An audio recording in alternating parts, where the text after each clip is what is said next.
سورۃ النحل کی آیت نمبر 106۔ الحمدللہ وکفا وسلام علی عبادہ الذین اصطفى، خصوصاً علی سید الرسل وخاتم الانبیاء وعلى آلہ واصحابہ الاتقیاء۔ اما بعد فاعوذ باللہ من الشیطان الرجیم، بسم اللہ الرحمن الرحیم۔ من کفر باللہ من بعد ایمانہ الا من اکرہ وقلبہ مطمئن بالایمان ولکن من شرح بالکفر صدرا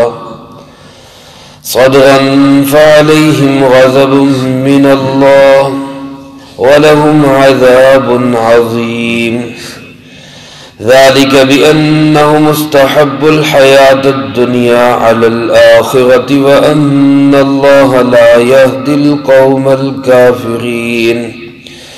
أُولَئِكَ الَّذِينَ طَبَعَ اللَّهُ عَلَى قُلُوبِهِمْ وَسَمْعِهِمْ وَأَبْصَارِهِمْ وَأُولَئِكَ هُمُ الْغَافِلُونَ۔ لا جرم انہم فی الآخرۃ هم الخاسرون۔ من کفر باللہ من بعد ایمانہ، وہ شخص جس نے اللہ کے ساتھ کفر کیا اس پہ ایمان لانے کے بعد، الا من اکرہ، سوائے اس کے کہ جس کو مجبور کر دیا گیا ہو، وقلبہ مطمئن بالایمان، جبکہ اس کا دل ایمان پہ مطمئن ہو، ولیکن من شرح بالکفر صدرا، لیکن وہ جس نے کھلے دل کے ساتھ کفر کیا، فعلیہم غضب من اللہ، تو ان پر اللہ کا غضب ہوگا، ولہم عذاب عظیم، اور ان کے لیے بہت بڑا عذاب ہوگا۔ ذالک بانہم، یہ اس وجہ سے کہ ان لوگوں نے استحب الحیات الدنیا علی الآخرہ، دنیا کی زندگی کو پسند کیا آخرت کے بدلے میں، وَأَنَّ اللَّهَ لَا يَهْدِي الْقَوْمَ الْكَافِرِينَ، اور حقیقت یہ ہے کہ اللہ پاک راہ نہیں دکھاتا کافر لوگوں کو۔ اولئک الذین طبع اللہ علی قلوبہم، یہی وہ لوگ ہیں کہ مہریں لگا دی اللہ پاک نے ان کے دلوں پر، وسمعہم، اور ان کے کانوں پر، وابصارہم، اور ان کی آنکھوں پر، واولئک ھم الغافلون، اور یہی وہ لوگ ہیں جو غفلت میں پڑے ہوئے ہیں۔ لا جرم انہم فی الآخرۃ ھم الخاسرون، کوئی شک نہیں آخرت میں یہی لوگ بھاری نقصان اٹھانے والے ہیں۔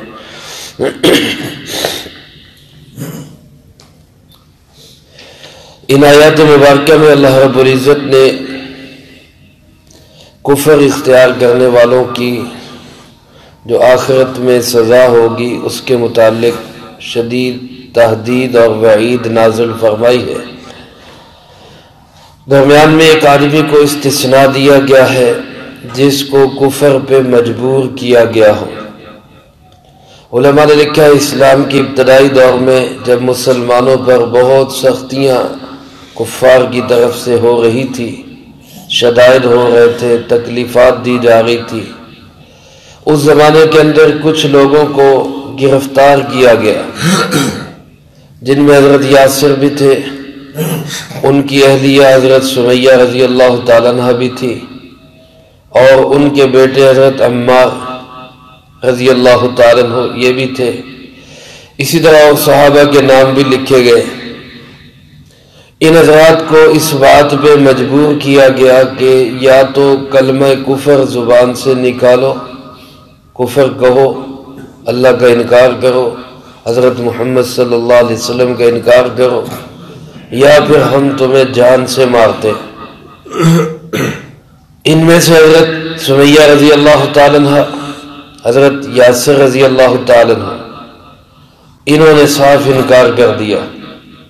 حضرت سمیہ رضی اللہ تعالیٰ عنہ کو ان ظالموں نے 2 اونٹوں کے ساتھ باندھ دیا، ایک اونٹ کے ساتھ ایک ٹانگ باندھ دی، دوسرے کے ساتھ دوسری ٹانگ باندھ دی، اور پھر ان کو مخالف سمت میں بھگانے کی کوشش کی۔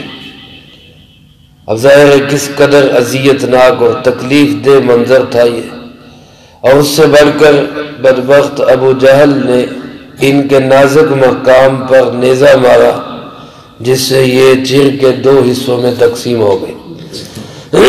اسلام کی خاطر سب سے پہلے جان دینے والی یہی خاتون حضرت سمیہ رضی اللہ تعالیٰ عنہ۔ خواتین کے لیے یہ بہت بڑی عظمت ہے کہ اسلام کی خاطر سب سے پہلے جس کا خون بہا ہے وہ ایک خاتون تھی۔ پھر ان کے بعد ان کے خامد حضرت یاسر رضی اللہ تعالیٰ عنہ کو بھی انتہائی اذیتناک انداز میں شہید کر دیا گیا، لیکن ان دونوں حضرات نے جان دے دی، کلمہ کفر زبان سے بھی ادا نہیں کیا۔ یہ عزیمت ہے، یہ استقامت ہے۔ حضرات صحابہ کرام رضی اللہ تعالیٰ عنہ مجمعین میں سے اکثر نے اسی پہ عمل کیا۔ حضرت بلال رضی اللہ تعالیٰ عنہ کو کس قدر اذیتیں، سختیاں، شدائد اور مصیبتیں جھیلنی پڑی، اور ان سے کہا یہی جاتا تھا کہ تم بس اللہ کا انکار کر دو، یہ کہہ دو کہ اللہ ایک نہیں ہے، لیکن ان کی زبان پہ ہر وقت کیا ہوتا؟ احد احد احد احد، اللہ ایک ہی ہے، اللہ ایک ہی ہے۔ کیونکہ کفار مکہ کو اس ایک کے لفظ سے بڑی چڑ تھی، بہت چڑھتے تھے اسے، ایک کیوں کہتے ہیں؟ تو حضرت بلال رضی اللہ تعالیٰ عنہ فرمایا کرتے تھے کہ مجھے اگر پتہ چل جائے کہ کسی اور لفظ سے بھی کافروں کو آگ لگتی ہے تو میں وہ بھی لفظ کہوں، میں ان کو چڑھاؤں، میں اللہ کی توحید کا ڈنکا بجاؤں۔ سختیاں جھیلتے رہے، مصائب جھیلتے رہے، شدتیں برداشت کرتے رہے، لیکن زبان سے بھی کبھی کلمہ کفر ادا نہیں کیا۔ ایسے بے شمار واقعات ہیں، سینکڑوں واقعات ہیں حضرات صحابہ اکرام رضی اللہ تعالیٰ مجمعین۔ لیکن دوسری طرف وہی اکا دکا واقعات ایسے بھی ہیں کہ جہاں رخصت کا راستہ اختیار کیا گیا۔ انہی حضرت یاسر کے بیٹے، حضرت سمیہ کے بیٹے رضی اللہ تعالیٰ عنہما، حضرت عمار رضی اللہ تعالیٰ جو مخلص صحابی ہیں، انہوں نے کفار کے مجبور کرنے پر زبان سے کلمہ کفر ادا کر دیا۔ دل میں کفر نہیں تھا، دل میں اطمینان تھا، پورا یقین تھا اللہ کی توحید پہ، جناب محمد کریم صلی اللہ علیہ وسلم کی رسالت، ختم نبوت پہ پورا اعتماد تھا، لیکن جان بچانے کے لیے زبان سے کلمہ کفر ادا کر دیا، اور پھر جان بچا کے آگے، لیکن انتہائی پشیمان، انتہائی شرمندہ، اور جناب محمد کریم صلی اللہ علیہ وسلم سے عرض کی، اللہ کے محبوب مجھے بتائیں اب میرا کیا ہوگا، میں بہت پریشان ہوں، جان تو بچ گئی ہے لیکن میں زبان سے کلمہ کفر کہہ بیٹھا۔ آپ صلی اللہ علیہ وسلم نے پوچھا کہ جس وقت تم نے یہ کلمہ کفر زبان سے ادا کیا تو دل کی کیا کیفیت تھی؟ تو انہوں نے فرمایا کہ دل کے اندر پورا اللہ کا یقین تھا، پورا ایمان تھا، ایک ذرہ برابر بھی دل کے اندر کفر کا قطرہ بھی داخل نہیں ہوا، ایمان ہی ایمان تھا، صرف جان بچانے کے لیے زبان سے کلمہ کفر کا۔ تو اللہ کے محبوب صلی اللہ علیہ وسلم نے تسلی دی، فرمایا گھبراؤ نہیں، اللہ تمہارے ایمان کی حفاظت فرمائے۔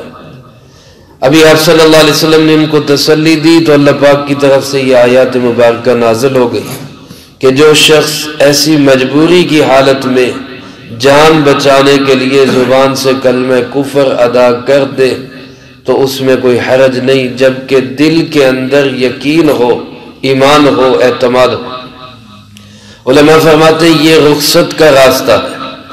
شریعت میں 2 راستے، ایک عزیمت کا راستہ ہوتا ہے، ایک رخصت کا راستہ ہوتا ہے۔ پسندیدہ راستہ عزیمت کا راستہ ہے، جان دے دے لیکن کلمہ کفر زبان سے بھی نہ نکالے۔ تو یہ راستہ اس لیے رکھا گیا کہ اگر کوئی شخص کمزور ایمان والا وہ رخصت پہ عمل کرنا چاہے تو اس کے لیے بھی اجازت ہے، لیکن عزیمت یہی ہے کہ انسان جان قربان کر دے لیکن کلمہ کفر زبان سے نہ نکالے۔ آپ صلی اللہ علیہ وسلم کے ایک صحابی حضرت عبداللہ ابن حذیفہ السہمی رضی اللہ تعالی عنہ، یہ ایک جماعت کو ساتھ لے کر گئے جہاد کے لیے۔ اس جماعت میں صرف یہی صحابی تھے، باقی سب تابعین تھے۔ حضرت سیدنا عمر فاروق رضی اللہ تعالیٰ عنہ کا دور خلافت تھا۔ ان کو عیسائی بادشاہ نے پورے جو جماعت تھی، پورا لشکر تھا، اس کو قید کر لیا۔ اور جب بادشاہ کو پتہ چلا کہ ان میں ایک شخص جو ہے وہ حضرت محمد صلی اللہ علیہ وسلم کے ساتھیوں میں سے ہے، صحابہ میں سے ہے، تو اس نے سوچا کہ کسی طریقے ان کو دین سے ہٹا دیا جائے تاکہ یہ پروپیگنڈا کیا جائے کہ دیکھو جی اب تو محمد صلی اللہ علیہ وسلم کے ساتھی بھی یو ٹرن لے کر تو دین کو چھوڑ گئے، لہذا اس کو ہٹایا جائے۔ تو بادشاہ نے پیشکش کی کہ جناب آپ کو آدھی حکومت بھی ملے گی، بیٹی کا نکاح بھی ملے گا، مال و دولت جتنا آپ چاہو گے وہ بھی ملے گا، تم عیسائی ہو جاؤ۔ انہوں نے انکار کر دیا، انہوں نے کہا یہ نہیں ہو سکتا، اور بلکہ یہ کہا کہ تم یہ کہتے ہو کہ میں عیسائی ہو جاؤں اور تم آدھی آدھی دو گے، آدھی سلطنت آدھی دولت، بیٹی تم پوری سلطنت بھی دو اور پوری دولت بھی دو اور بیٹی کا نکاح بھی دو، اور مطالبہ بھی صرف اتنا رکھو کہ آنکھ جھپکنے کی مقدار اسلام چھوڑ دو۔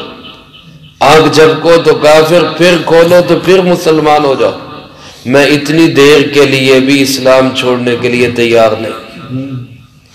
وہ کہتا پھر میں تمہیں قتل کروں گا۔ اس نے کہا تیری مرضی، فقضی ما انت قاض، حکومت ہے تیرے پاس، جو تیرا دل کرے فیصلہ کر، اس سے کوئی پرواہ نہیں، جو چاہتا ہے کر لے فیصلہ۔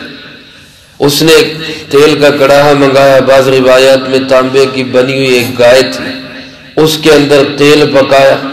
جب تیل ابلنے لگا تو ان کے ساتھیوں میں سے ایک کو اٹھا کے اس میں ڈال دیا، پھر دوسرے کو ڈال دیا، پھر ان کے متعلق کہا کہ ان کو ڈالو۔ جب ان کو ڈالنے لگے تو ان کی آنکھوں سے آنسو جاری ہو گئے۔ بادشاہ کو رپورٹ کی گئی کہ جناب وہ رو پڑے ہیں۔ پھر بلایا، کہا میرا اب بھی وہی پیشکش ہے، میں پیچھے نہیں ہٹا، اب بھی چھوڑ دو اسلام کو، وہی لے لو جو لینا چاہتے۔ تو انہوں نے کہا نہیں یہ نہیں ہو سکتا۔ کہتے پھر روئے کیوں ہو؟ تو یہ کہنے لگے رویا تو اس لیے ہوں کہ ایک جان ہے، ابھی اس کڑاہے میں جائے گی، ختم ہو جائے گی۔ میری تمنا تو یہ تھی کہ جسم پر جتنے بال ہیں اتنی جانیں ہوتی، ایک ایک کر کے اللہ کے نام پہ ساری قربان کر دیتا۔ یہ تو ایک جان ہے، اس کا کیا ہے؟ بادشاہ نے دیکھا یہ نہیں ہٹنے والے، یہ پکے ہیں، بڑے مضبوط ہیں، تو کہنے لگا اچھا ایک کام کرو، میں تمہیں رہائی دے دیتا ہوں، ایک کام کرو۔ کیا کام ہے؟ کہ میری پیشانی کو بوسہ دے لو، میری پیشانی کو بوسہ دے لو، میں تمہیں رہا کر دیتا ہوں۔ تو انہوں نے کہا کہ صرف مجھے نہیں، میری پوری جماعت کو رہائی ملنی چاہیے، پوری جماعت کو رہائی دو تو میں دے دیتا ہوں بس۔ اس نے کہا چلو ٹھیک ہے، سب کو رہا کر دو۔ تو انہوں نے اس بادشاہ کی، کافر بادشاہ کی پیشانی کو بوسہ دے دیا۔ اب اس کو بوسہ دینے کا مقصد کیا تھا کہ میرے ساتھیوں کو رہائی ملے۔ ایک طرف جذبہ اس قدر ہے کہ جان دینے کے لیے تیار ہے، ساری جانیں ہوں، بال برابر جانیں ہوں، وہ بھی دینے کے لیے تیار ہے، اور دوسری طرف اپنی جماعت اور اپنی ٹیم کی حفاظت یہ ہے کہ اپنے جذبے کو بھی قربان کر رہے ہیں، کافر بادشاہ کی پیشانی کو بوسہ دے کر میرے جذبات بھی قربان، میرے ساتھیوں کی جان بچ جائے۔ اب یہ واپس آئے، حضرت عمر رضی اللہ تعالیٰ عنہ کے سامنے کارگزاری آئی، شاید کسی کے دل میں ہو کہ انہوں نے کیوں اس کی پیشانی کو بوسہ دیا، تو حضرت عمر رضی اللہ تعالیٰ نے فرمایا کہ انہوں نے ٹھیک کیا، حق علی کل مسلم ان یقبل رأس عبداللہ ابن حذیفہ، ہر مسلمان کے ذمہ لازم ہے کہ وہ اٹھ کے عبداللہ ابن حذیفہ کی پیشانی چومے، اور فرمایا انا ابتدی، میں اس کی ابتدا کرتا ہوں۔ یہ بہت بڑا کام کر کے ہے، اپنے ساتھیوں کو بچا کے لایا۔ کافروں کے پاس جائے انسان تو کچھ اپنا تحفظ کر کے آئے، یہ نہیں کہ صرف جا کر ان کے مطالبے مان کر واپس آ جائے، ان کی باتیں کر کے پھر واپس آ جائے، کوئی چیز ان سے وصول کر کے لائے، کوئی اپنا حصہ اپنے ساتھیوں کو بچا کر لائے، کوئی دین اسلام کے متعلق کوئی تحفظ لے کر آئے، پھر تو کہا جائے کہ واقعی ماشاءاللہ کارنامہ سر انجام دے کے آئے۔ جیسے یہ حضرت عبداللہ ابن حذیفہ رضی اللہ تعالیٰ عنہ، اس کی پیشانی کو بوسہ دیا، اگرچہ دل نہیں چاہ رہا تھا، لیکن اس کے بدلے میں اپنے سارے ساتھیوں کو بچا کے لے کے آئے، اسلام بچا کے لے کے آئے، ساتھی بچا کے لے کے آئے۔ تو یہ رخصت کا راستہ ہے، رخصت کا راستہ۔ عزیمت کا راستہ کیا ہے؟ جان قربان کر دے، لیکن ایسا کوئی عمل نہ کرے جس سے کافروں کی بالادستی یا ان کی عزت نظر آتی ہے، ایسا کوئی کام نہ کرے، یہ عزیمت کا راستہ۔ آپ صلی اللہ علیہ وسلم کے صحابہ میں ایک صحابی کو مسیلمہ کذاب نے گرفتار کیا، جو نبوت کا جھوٹا دعوے دار تھا، غالباً ان کا نام خبیب تھا یا کوئی اور نام تھا۔ ان کو جمع کیا، ام عمارہ رضی اللہ تعالیٰ عنہ کے بیٹے تھے۔ اب گرفتار کر کے اس کو مسیلمہ کذاب کہتا ہے، حضرت محمد صلی اللہ علیہ وسلم کو اللہ کا نبی مانتے ہو؟ انہوں نے کہا بالکل مانتا ہوں۔ مجھے اللہ کا نبی مانتے ہو؟ انہوں نے کہا مجھے سمجھ نہیں آ رہی تو کہہ کیا رہا ہے، تیری بات ہی سننے کے لیے تیار نہیں، یہ میں لفظ ہی سننے کے لیے تیار نہیں کہ حضرت محمد صلی اللہ علیہ وسلم کے بعد بھی کوئی نبی ہے۔ اس نے پھر پوچھا، پھر کہا میں اللہ کے نبی کو، حضرت محمد صلی اللہ علیہ وسلم کو اللہ کا نبی مانتا ہوں، تیری بات سننے کے لیے تیار۔ 3 دفعہ کہا، تینوں دفعہ یہی جواب دیا، کہتے میں تمہیں قتل کروں گا، کہ تیری مرضی جو مرضی کر۔ اس نے ایک ایک عضو کاٹنا شروع کیا، انگلیاں کاٹی، اور یہی کہتے رہے ختم نبوت زندہ باد، یعنی جناب محمد کریم صلی اللہ علیہ وسلم کی ختم نبوت کا ہی اعلان کرتے رہے، اس کو نبی ماننے کے لیے تیار نہیں ہوئے۔ حالانکہ زبان سے کہہ رہے تھے، جان بچ جاتی، لیکن عزیمت کا راستہ اختیار کیا، نہیں تیری نبوت مجھے قبول، سننا ہی نہیں چاہتا۔ انگلیاں کاٹی گئی، پاؤں کی انگلیاں کاٹی گئی، اعضاء کاٹے گئے، جب تک جسم میں جان رہی یہی کہتے رہے حضرت محمد صلی اللہ علیہ وسلم ہی اللہ کے آخری نبی، آپ کے بعد کوئی نبی۔ شہید ہو گئے۔ ام عمارہ رضی اللہ تعالیٰ عنہ تک یہ بات پہنچی کہ تیرے بیٹے کو اس طرح اذیتناک دردناک انداز سے شہید کر دیا گیا۔ کیا مائیں تھی، ان ماؤں کے قدموں کی دھول پہ ہماری جانیں قربان، ایسی عظمت والی مائیں۔ فرمانے لگی لہذا الیوم ارضعتہ، آج کے دن کے لیے تو میں نے اس کو دودھ پلایا تھا، اسی دن کے لیے تو میں نے اس کو دودھ پلایا تھا، وہ اللہ کے محبوب کی ختم نبوت پہ اپنی جان قربان کر دے، اس کے لیے تو میں نے دودھ پلایا تھا۔ یہ عزیمت کا راستہ ہے۔ اللہ پاک ارشاد فرماتے ہیں، جو شخص ایمان کے بعد پھر کفر اختیار کرے، من کفر باللہ من بعد ایمانہ، اللہ کے ساتھ کفر کرے ایمان کے بعد، فرمایا فعلیہم غضب من اللہ، اس پر اللہ کا سخت غصہ ہو، سخت ناراضگی ہو۔ اللہ درمیان میں استثناء، اللہ من اکرہ، سوائے اس کے جس کو مجبور کر دیا گیا ہو، لیکن وقلبہ مطمئن بالایمان، اس مجبور کا دل بھی ایمان کے ساتھ مطمئن ہو، مجبور ہو لیکن دل کے اندر اطمینان ہی اطمینان، ایمان ہی ایمان ہو۔ ہاں اگر اس کے دل کے اندر کفر داخل ہو گیا، ولیکن من شرع بالکفر صدرہ، جس نے کفر کو سینے کے اندر جگہ دے دی، اللہ فرماتے فعلیہم غضب من اللہ، اس پہ اللہ کا سخت غصہ اور ناراضگی ہو۔ علماء فرماتے ہیں جن معاملات کا تعلق دل کے ساتھ ہے، وہ مجبور کرنے سے اگر انسان زبان سے کہہ دے تو ان کے متعلق کچھ عمل دخل نہیں ہوتا، جیسے ایمان ہے، یا اسی طرح کوئی آدمی جو ہے کسی سے زبردستی جگہ سائن کروا لیتا ہے کہ جناب آپ یہ لکھ کے مجھے دے دیں، یہ میری جگہ ہے، مجبور کر کے لکھوا لیتا ہے تو اس سے وہ جگہ اس کی نہیں بنتی۔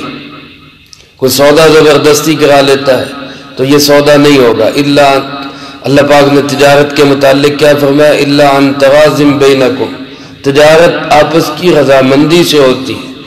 جبر سے، زبردستی سودا کرنا، زبردستی جگہ ہتھیا لینا، اس سے وہ اس کی نہیں بنتی، وہ پھر بھی حرام ہی رہتی. ہاں جن معاملات کا تعلق صرف زبان کے ساتھ ہے، دل کے ساتھ ان کا تعلق نہیں، صرف زبان کے ساتھ ہے، تو زبان سے اگر وہ معاملات ہو گئے، چاہے جبر میں بھی ہو گئے، تو وہ معاملات ہو جاتے ہیں. جیسا کہ نکاح اور طلاق، جس کے متعلق آپ صلی اللہ علیہ وسلم نے فرمایا ثلاث جدہن جد وہزلہن جد، تین چیزیں ایسی ہیں جن کی حقیقت تو حقیقت ہے ہی، ان کا مذاق بھی حقیقت ہے. ان میں سے ایک نکاح، ایک طلاق، اور ایک فرمایا غلام کو آزاد کرنا. اگر یہ زبان سے کہہ دیا، چاہے کسی کے جبر سے کہہ دیا، تو پھر بھی طلاق ہو جاتی ہے. امام اعظم ابو حنیفہ رحمۃ اللہ علیہ کا یہی موقف ہے. جیسے وہ فرماتے کوئی شخص کسی کو غلطی سے قتل کر دے، غلطی سے قتل کر دے، تو اگرچہ آخرت میں تو اس کو سزا نہیں ہوگی، لیکن دنیا کی جو سزا ہے وہ اس پہ نافذ ہوگی. غلطی معاف ہے تو آخرت کے اندر معاف ہے، یا دنیا میں معاف نہیں. اسی طرح کسی شخص کو گناہ پہ مجبور کیا جائے تو اس شخص کے متعلق یہ فرمایا گیا کہ وہ گناہ نہ کرے. کسی کو کہا گیا کہ فلاں کو قتل کرو نہیں تو ہم تجھے قتل کرتے، تو وہ خود قتل ہو جائے لیکن اس کو قتل نہ کرے، اپنی جان دے دے، اس کو قتل نہ کرے. کسی کا مال چھیننے کے متعلق کہا جائے فلاں کا مال چھین لاؤ ورنہ تمہیں مار دیں گے، فرمایا وہاں اپنی جان بچانے کے لیے اگر اس کا مال چھین لیتا ہے تو مال کا نقصان کر لے، جان بچا لے، لیکن کسی کی جان کا نقصان نہ کرے، عزت کا نقصان نہ کرے. تو اسی طرح اگر زبان سے کوئی کلمہ طلاق کا کہہ دیا، چاہے جبر میں کہہ دیا، تو پھر بھی طلاق ہو جاتی ہے. اس سے بہت بچنا چاہیے.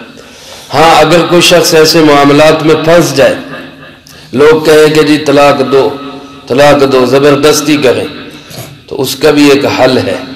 وہ حل یہ ہے کہ ان سے کہہ دے کہ میں لکھ کے دے دیتا ہوں، زبان سے نہیں کہتا، طلاق لکھ کے دے دیتا ہوں. علماء فرماتے ہیں اگر جبر کی حالت میں صرف لکھا ہے، زبان سے نہیں کہا، تو طلاق نہیں ہوتی، لیکن زبان سے کہہ دیا تو پھر طلاق ہو جاتی ہے. تو یہ مسائل ہیں جن کو نہ سمجھنے کی وجہ سے، علماء سے دوری کی وجہ سے آج ہم بہت ساری چیزوں میں پریشان ہو جاتے ہیں. اگر ہم علماء کے پاس آئیں، ان سے پوچھیں، تو ہمارے معاشرتی بہت سارے مسائل کے حل ہمیں اسی شریعت کے اندر ہی مل جاتے ہیں. بہرحال اللہ پاک فرماتے ہیں جو حالت اکراہ میں زبردستی خدا نخواستہ کلمہ کفر ادا کر لے، اس پہ تو کوئی بات نہیں اگر دل مطمئن ہو، لیکن اگر دل میں کفر داخل ہو گیا تو پھر وہ شخص جو ہے وہ کافر ہی سمجھا جائے گا، اور اس کے اوپر اللہ کا شدید ترین غضب ہوگا، اور اس کے لیے آخرت میں بہت بڑا عذاب ہوگا. اس کی وجہ کیا ہے؟ اللہ پاک فرماتے ہیں یہ لوگ ایسے ہیں جو دنیا کو آخرت پہ ترجیح دیتے ہیں. ہمارے سامنے ایک دنیا ہے، ایک آخرت ہے.